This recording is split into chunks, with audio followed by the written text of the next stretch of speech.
Hello, j'espère que ton poney va bien. On se retrouve aujourd'hui pour une vidéo que vous attendiez depuis pas mal de temps et ça va être ma vidéo sur les selles. Enfin, plus précisément sur mes selles.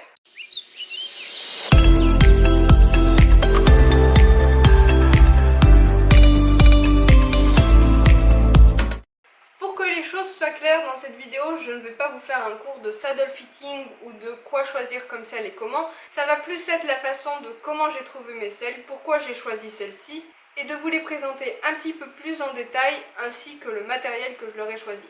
Et là, je vais pas parler des tapis de selle.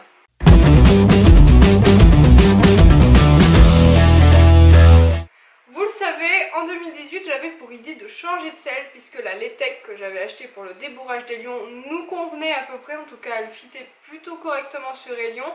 Moi, j'étais pas franchement hyper à l'aise dedans, mais bon, pour le débourrage et pour ce qu'on faisait jusque là, ça allait à peu près.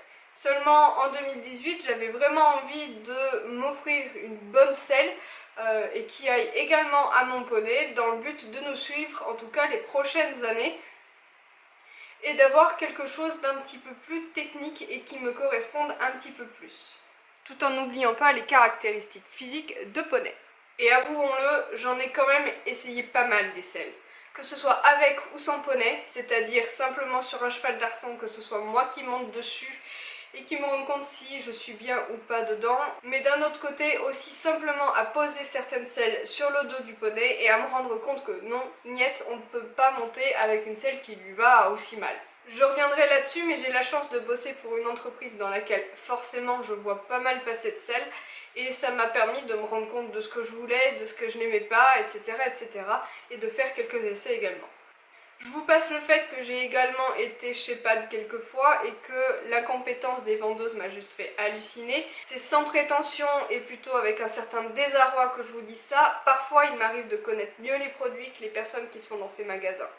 Mais en tout cas, d'essayer toutes ces selles, j'en ai retenu un point, c'est que pour mon poney, il fallait quand même une selle qui se reste relativement modulable avec le temps, surtout pour l'arcade et éventuellement les matelassures.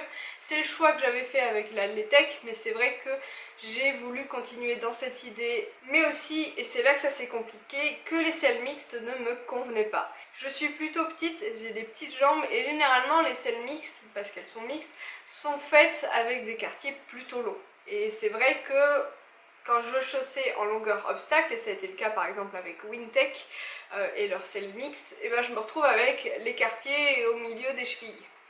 Malheureusement, c'est un cas qui s'est avéré dans d'autres marques, comme Eric Thomas qui propose des selles à arcade interchangeables depuis quelques années. Sur le plan saddle fitting, me paraissait assez intéressante, mais qui en modèle mixte ne me convenait pas du tout parce que justement les quartiers étaient beaucoup trop longs. Et là je me suis dit, bon bah c'est pas grave, je vais me diriger vers une selle d'obstacle. En effet, celles-ci ont des quartiers généralement plus courts, un petit peu plus avancés, et un siège un petit peu plus plat, en tout cas plus plat que ma Letec. Ce qui me gênait vraiment sur cette selle, c'était le siège qui était très creux, surtout pour une selle mixte. Je ne m'imaginais absolument pas éventuellement passer une barre un jour avec cette selle. Ouais, et là mon côté chopeuse addict a dit, mais si j'ai une selle d'obstacle, il va me falloir une selle de dressage. Et c'est là que les choses se sont compliquées. Une multitude de questions me sont alors venues, plus encore que ce que je n'en avais déjà. On était mal barré.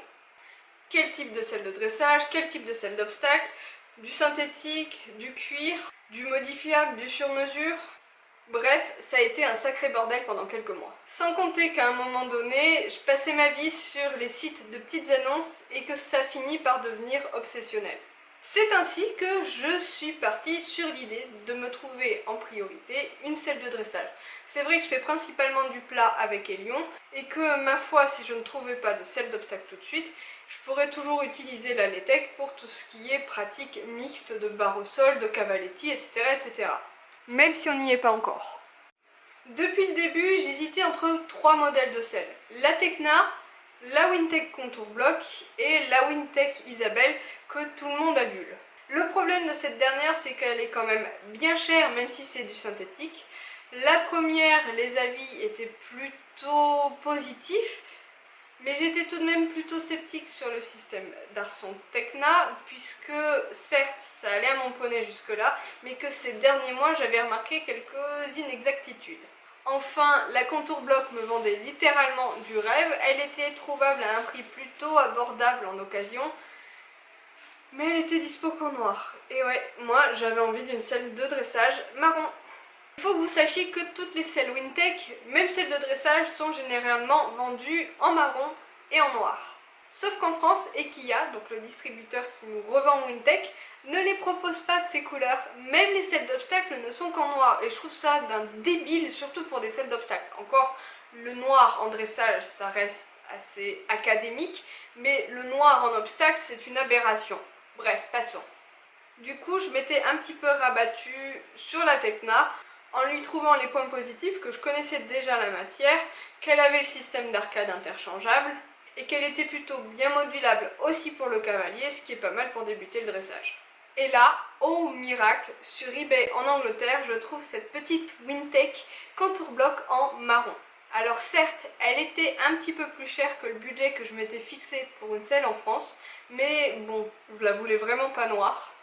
Parce qu'en prenant en compte les frais de port, les frais de transaction avec eBay et avec PayPal et les frais de conversion, elle m'est revenue à peu près 680 €.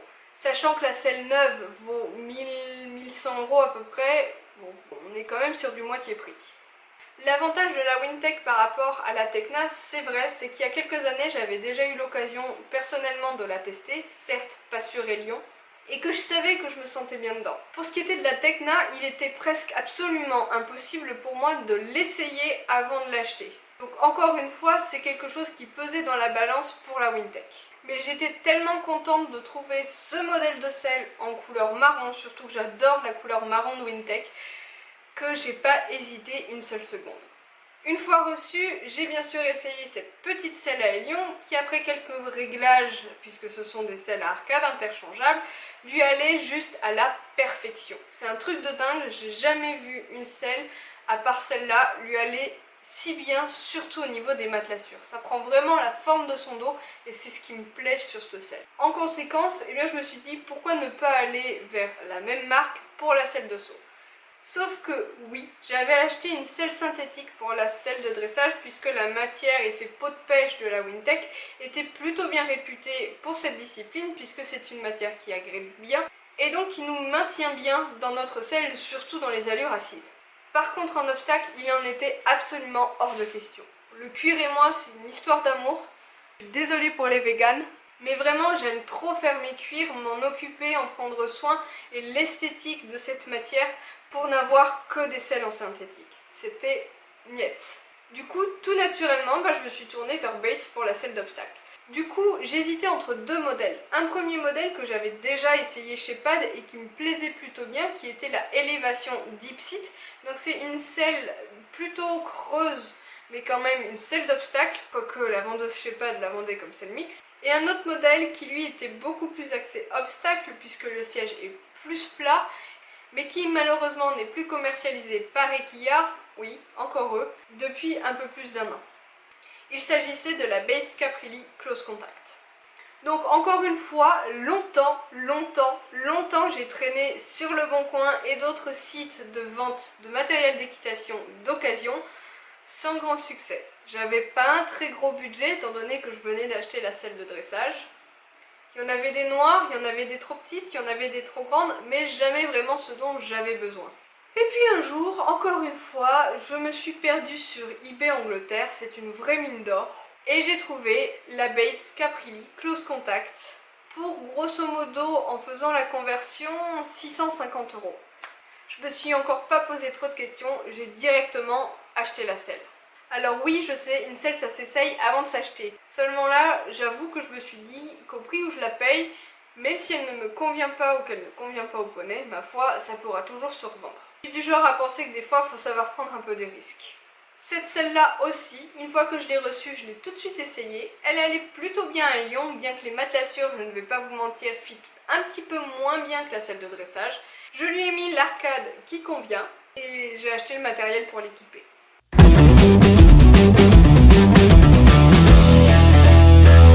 Je vais maintenant m'attarder un petit peu sur la description de ces deux selles en vous montrant également le matériel avec lesquels j'ai décidé de les équiper.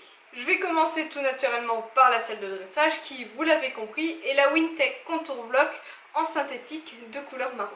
Je l'ai choisi en 17 pouces parce que théoriquement c'est ma taille de pantalon, je fais un 38, maintenant que c'est plus un secret pour personne, et qu'ayant un poney avec un dos plutôt court, je suis assez limitée sur les tailles de selle. La caractéristique principale de cette selle, eh bien, ce sont, comme son nom l'indique, les contours blocs, c'est-à-dire ces gros taquets proéminents sur l'avance de la selle. Comme je vous le disais, elle est entièrement en synthétique avec un effet peau de pêche qui offre une belle agrippe et évite de glisser dans sa selle sur les positions assises. Enfin, les contre-sanglons sont en cuir pour plus de résistance au sanglage. J'ai donc décidé d'équiper cette selle avec des étrivières monobranches de la marque de Muiso. D'ailleurs, je profite de cette vidéo pour vous montrer mes quelques achats sur ce site, puisque c'est une marque qui n'est pas très connue, qu'on connaît surtout pour ses étrivières toutes colorées, mais il faut savoir aussi qu'ils font des étrivières de couleur normale, j'ai envie de dire. Bien sûr, j'ai acheté donc les étrivières. Alors il faut tout de même que je vous raconte, vous l'aurez compris, je suis petite et par conséquent, il me faut des petites étrivières.